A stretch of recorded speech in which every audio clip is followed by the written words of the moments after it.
Good afternoon, everyone. I will be giving an additional minute so that others can join in the session as well. Yeah, so we will start at exactly 12:01 sharp.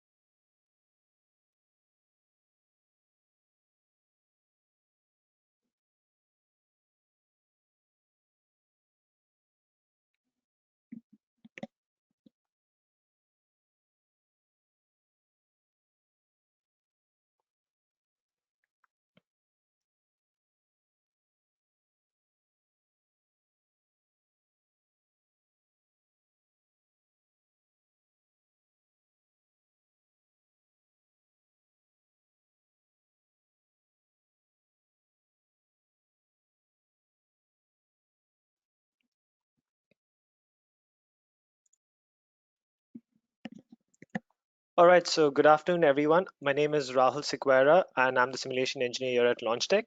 Today, I will be presenting to you a webinar that is based on satellite structural analysis using FEA. Due to the diversity of the audience, we will try to cover as many possible solutions as possible. We will be demonstrating some capabilities of Abaqus, followed by presenting a live demo to you all. So I hope you find this webinar pretty interesting and relevant to your operational work. We will also end the webinar with a Q&A session so that you can ask questions regarding Abaqus or any of the Simulia solutions. A bit about Launchtech. Launchtech is primarily the Dassault Systems partner here in the Middle East. We are responsible for the software distribution of Simulia. We also provide technical and infrastructure consultancy to our clients if they require our solutions for a short-term purpose or they require any infrastructure deployment into their organization. For those who are new into the Simulia ecosystem, we provide them with software technical trainings, and we also fulfill their training with the needs of certification as well. Launchtech is an advanced engineering solutions company that is based in Abu Dhabi, but we cover the whole Middle East region as well. Lastly, for those who wish to get themselves certified, we do recommend it as it allows your engineers to be proficient in the field of Simulia, especially with the software such as Abaqus, CFD solutions, and CST, for example. With that being said, let's get straight to the agenda and first introduce you to the current advancements that have been achieved in satellite technologies. Satellites were first deployed by the Russians via a 20-minute mission of Sputnik 1 in 1957. Since then, innovation was needed to significantly increase the lifespan of these systems. The Americans did that with their first ever solar panel satellite, Vanguard 1, in 1958. And then the technologies were innovated to introduce telescopes, which were added onto the satellites for clear imaging of satellites of galaxy systems and stars. One example of this is, of course, the Hubble's telescope, which was launched in 1990. Today, we are now into the satellite frontier where the technologies have now reached the milestone of exploring other planets, such as recently launched Juno spacecraft in 2011, which reached the Jupiter's orbit in 2016. As you can see, technology has played a huge part in the innovation of satellites. Initially, there were high failure rates. Some components were failing while launched. And some components even carried few components as of today's technology, and because of that, they had shorter lifespans of their missions. Today's technology obviously has decreasing failure rates. Their satellites are way robust and durable.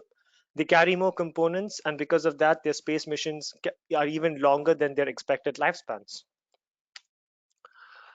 Well, let's talk about this now using the charts. Space exploration boomed in 1960s, but because of the high failure rates, more satellites had to be launched, which made space travel exclusive for countries who could afford to develop them. However, after decades of these developments, the innovation of these technologies, and now because of the high success rates of satellite launches, new players are being introduced recently, especially in the 2010s. Some of these new players include Brazil, who recently launched their SGDC communication satellite, Poland, which recently also launched CubeSats, and of course, our very own UAE Hope Mars probe, which was launched back in 2020 and is now studying the atmosphere of Mars as we speak. So before I continue, I'd like to better understand the profile of our audience through a poll. I'd like to ask if you are an existing user of Abaqus.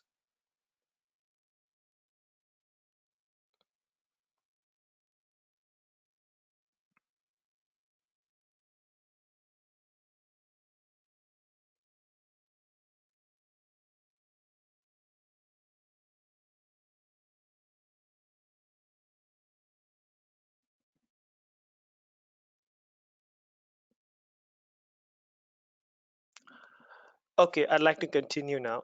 Um, So this is where Simulia wants to come in to enable scientists, because we always think about the probabilities of a successful mission.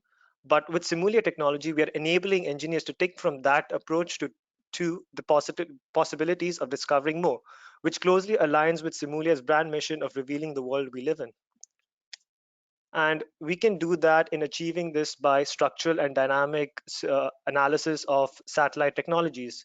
As you can see some examples here with the satellite dynamics stability, the structural analysis of a CubeSat, and of course the water landing of a space flight. This was the Apollo command module.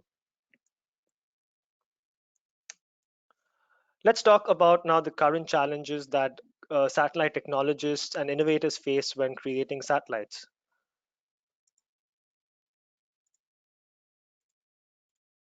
Currently, space orgs want to continuously increase stiffness and robustness of their satellite structures while they want to maintain a lightweight profile.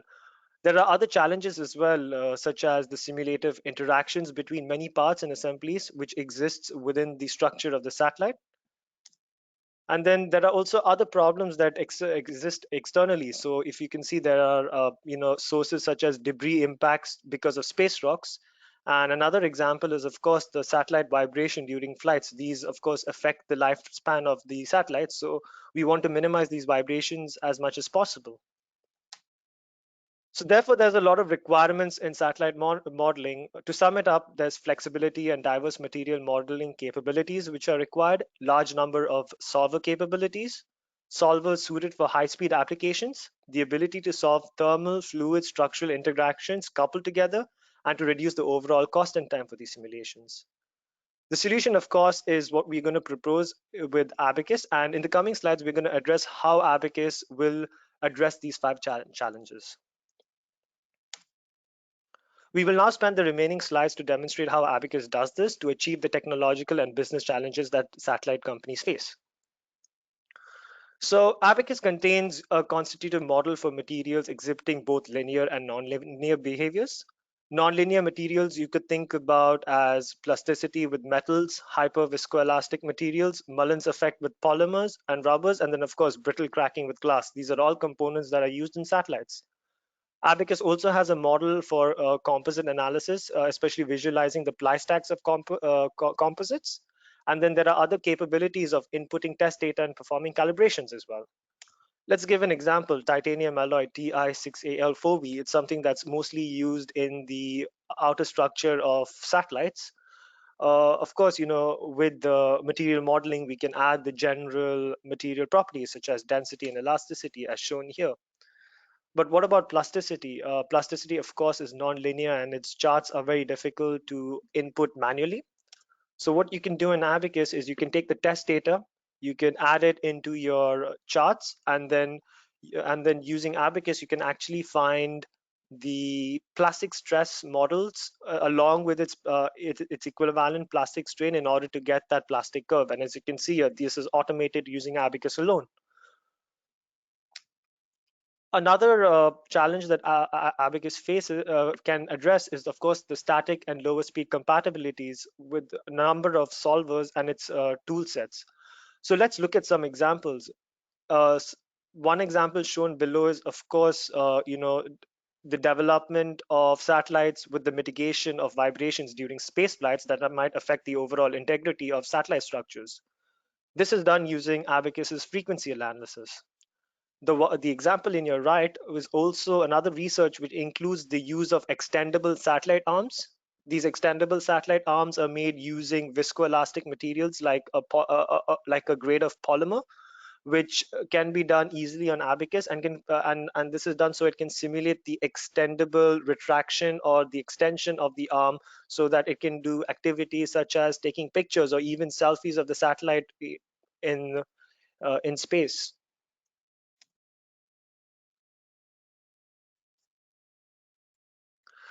Another application that Abaqus addresses, of course, the high-speed solver. This is where the explicit tools comes in. These tools capture the instantaneous simulation behaviors of satellite, as we are aware that satellites travel at speeds magnitudes above the speed of sound. Furthermore, satellites may contain many contact regions, which is usually difficult to solve in standard solvers. And this is where explicit analysis comes in, because it has minimum issues with solving these contact issues, and it can converge solutions easily. And then, of course, if you couple explicit with thermal fluid structures capability, you have a complete model. So we are well aware that these rocks, they travel between 1 to 3 kilometers per second, and therefore the structural properties are no longer valid in these scenarios. The need for fluid and thermal properties also need to be considered. And because of that, Abaqus has its CEL and SPH technologies, as seen in the examples here, where some of my colleagues and other university researchers have done research on cold spray technologies to model asteroid impacts on satellites. Here's a video of how the Abaqus is able to solve such a problem with the cold spray in order to simulate space debris hitting a substrate. So I'll play that video right now.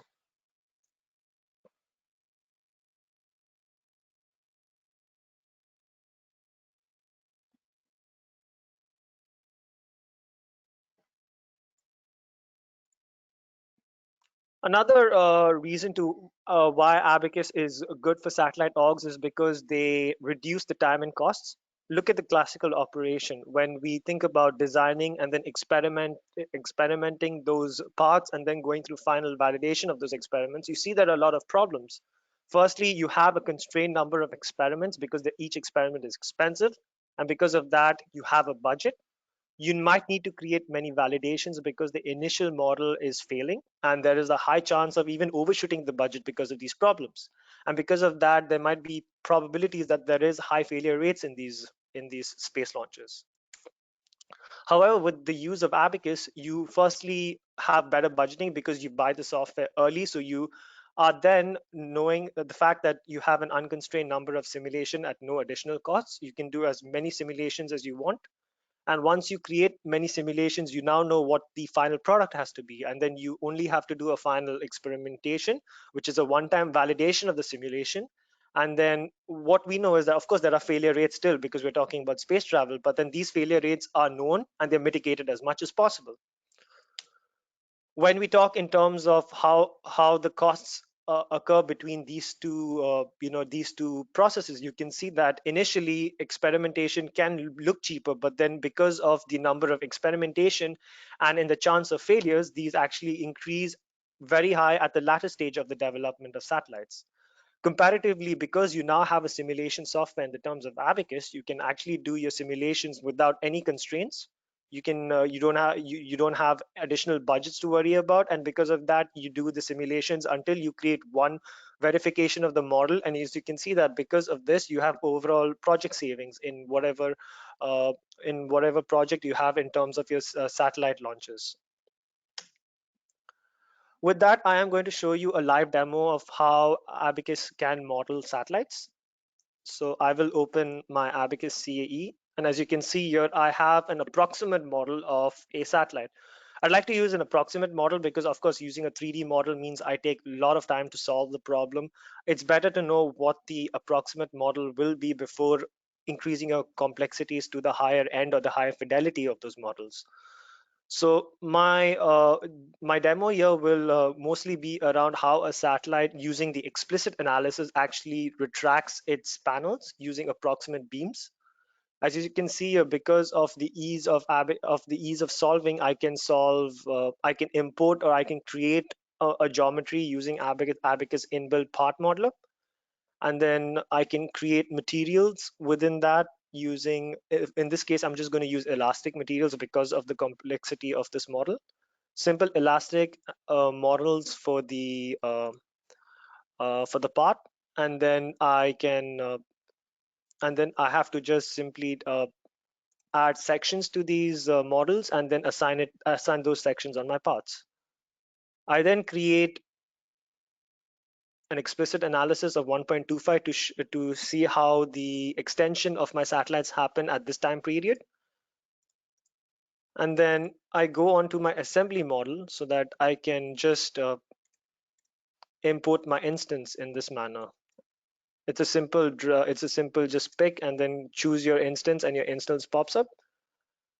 To further simplify my model, I want to add some constraints in the form of rigid bodies, because I don't really want these as my focus model. I just want to know what happens to the beams rather than what happens to the rigid bodies. So I add some constraints on those rigid bodies so that so then the simulation even speeds up. And then finally, I have an initial condition to take in effect the angular velocity of my satellite, so that it can simulate the extension at that rotation as well. With that, I have then created my model. All I have to do left is to mesh my model, because again, it's using a beam. The meshes are are within those beam models, and then I just have to run the analysis using a job, continue, run the analysis, or if you have multiple processes, you can use that, run your simulation, and then to see the analysis, you just have to go on to the ODB of the job you created, and using the time history option, you can see how the satellite is being retracted. So this is one of the examples or one of the demos that Abaqus can show in terms of an approximate model of a satellite. This is also considering friction is being applied as well. So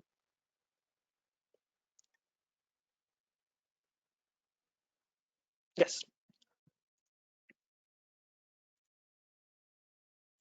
With that being said, I will continue with this presentation, and I will now explain how with other solutions you can actually go beyond the lifespan with your initial estimates of your current satellite expected lifespan. So with that, Simulia has a suite of tools which allows users to simulate for product nature and life. As you can see here, it covers simulation disciplines such as structural, computational fluid dynamics, electromagnetic field simulations for true multiphysics approach. And the Simulia product portfolio also compromises of tools for process integration and optimization. I want you all to look at these tools and take note of them, because I am now going to run a poll where I'd like to understand which of the previously mentioned software solutions fit in your work operations.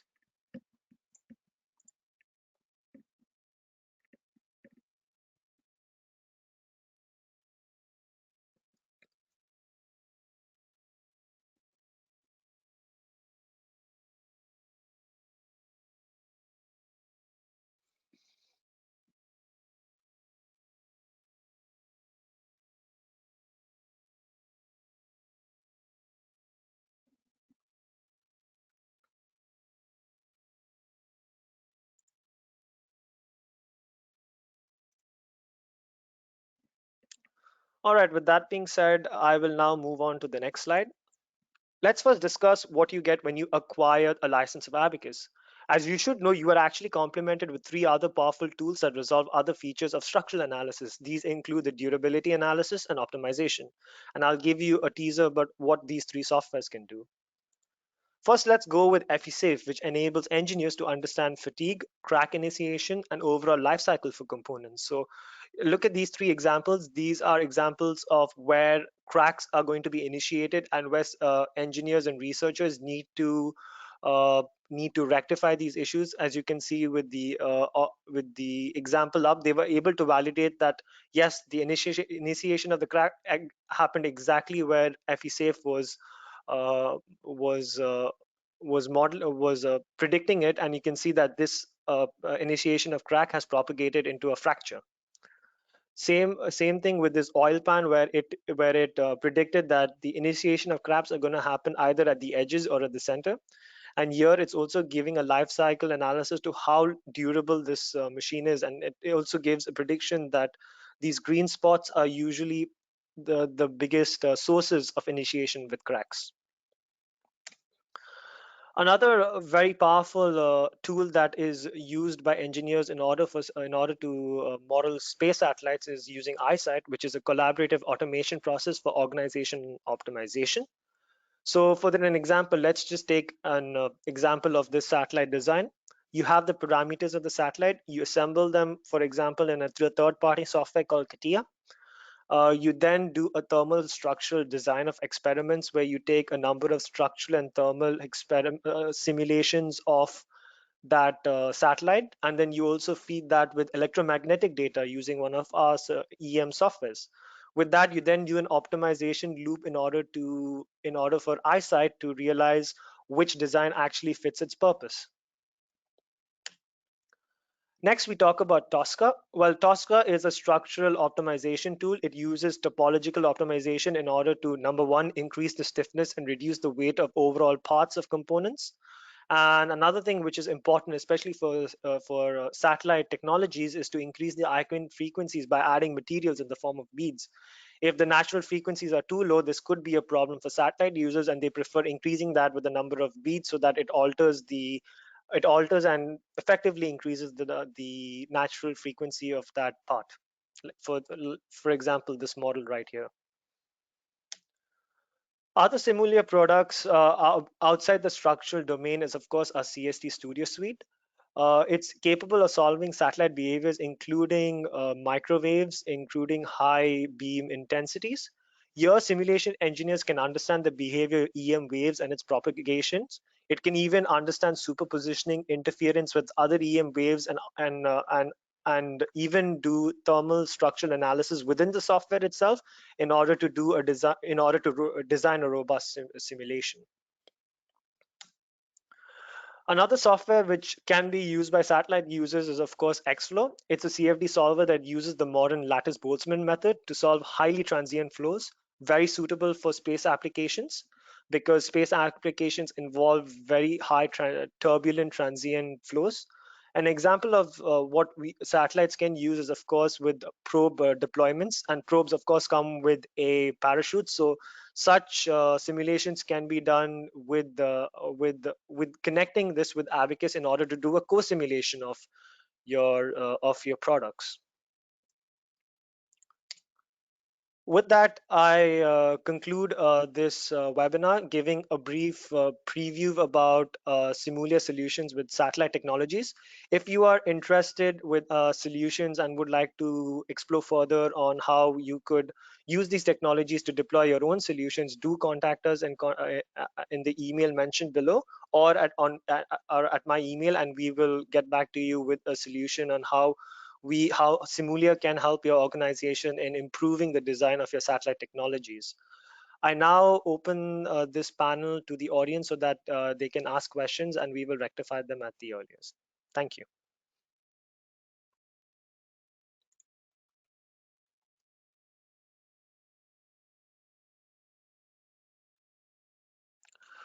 In order to write the questions, we'd like to ask you to go onto your GoToWebinar panel. It is at the right side of your screen. Just expand that and go onto the chat section or to the question section, or you can even raise your hand in order to ask a question in regards to this webinar.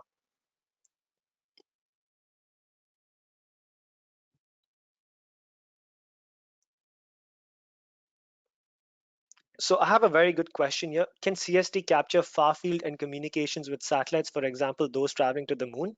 Yes, actually, CST has over 25 different ways of solving EM problems, not just one. So you have many technologies, FID, you've got FEA, etc. The very intuitive thing about CST is that it has a bidirectional solver. So you could do a first solver which solves a time domain solver of the antenna emitting the waves to the moon's landscape. And then you can do a bidirectional solution of, for example, an integral solver in order to see how the reflections of that landscape can be emitted by those waves back to the satellite. So you can have this bidirectional EM investigation to see how well the satellite actually uh, captures the landscape of, for example, the moon's structure. Another question I have is, can you please clarify more about rigid body constraints? What do they mean? All right, I'll go to the Abacus CE for that. So what happens is rigid body actually is where you can model a part without actually including it fully in the simulation. This is done firstly in order to follow the dynamics of that rigid body. Secondly, it's also done so that you can save time, so that you are only able to simulate the whole component or the whole part without actually taking the solution of those beams, as you can see here. I'd like to show the part in a more rendered display. You can do that using Abacus's rendering options. And as you can see here, you can see that this is how the satellite will extend its arms. So a rigid body is good because it allows you to effectively reduce the simulation if you're not interested in the stress patterns, the displacement, deformations of that. So if you're only interested in allowing a body to do dynamics so that it can help the parts to simulate the effects, you have to use rigid body.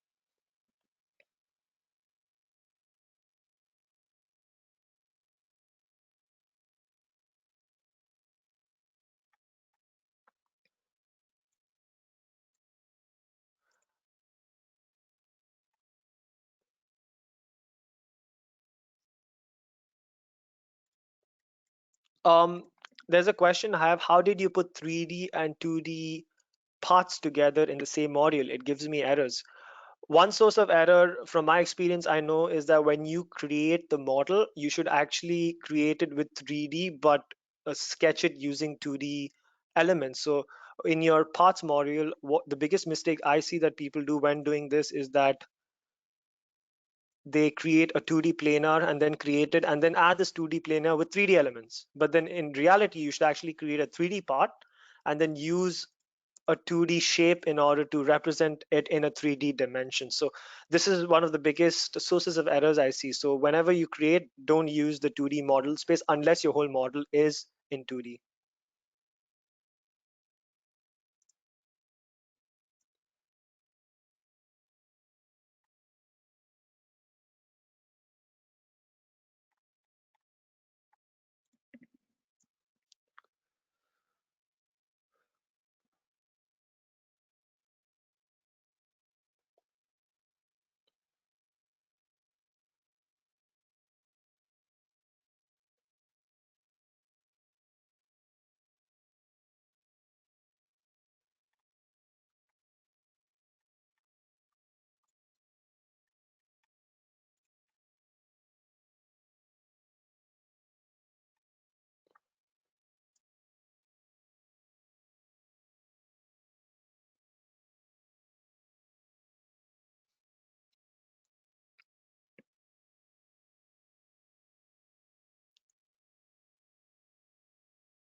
Um, with that being said, I will end the question session. I did not receive many questions.